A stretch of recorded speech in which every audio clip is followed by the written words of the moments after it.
الدنيا؟ يا رب تكونوا بخير. النهارده الفيديو هيكون اول حلقه من سلسله طبيعه احلى. هتكون دايما السلسله دي فيها ماسكات طبيعيه. موضوعنا النهارده عن الركب والكوع. اكتر حاجه بتسال فيها ازاي نفتحها، ايه نستخدم ايه. عشان كده النهارده حضرت لكم وصفتين، وصفه تقشير ووصفه تفتيح. تابعوا معايا الفيديو. لو ده اول مره تتفرجوا على الفيديو ليا متنسيش تعملي سبسكرايب وتشتركي في القناه. ويلا بينا نبدا الفيديو. وصفة التقشير هتكون عبارة عن زيت لوز حلو وسكر. هنبدأ نخلط الخليط بحيث يكون مقدار زيت اللوز نص كمية السكر.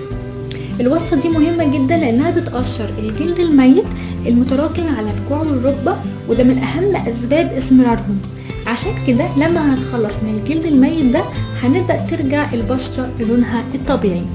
هنعمل حركات دائرية لمدة 5 دقايق، وممكن نكرر الماسك ده مرتين في الأسبوع.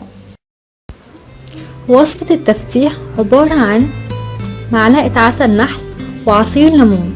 الليمون عنصر مهم جدا لتفتيح البشرة، بس لو استخدمناه استخدام متكرر من غير ما نرطب بشرتنا هيسبب في اسمرار البشرة وجفافها. عشان كده انا حبيت اضيف عليه العسل لان العسل يعتبر مرطب طبيعي.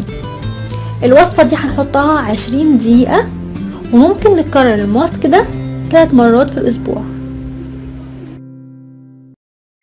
ما تنسوش بعد اي وصفة من الوصفات اللي انا ذكرتها النهاردة ان نحط كريم مرطب عشان الجلد ما يفقدش رطوبته ويحصل جفاف للبشرة.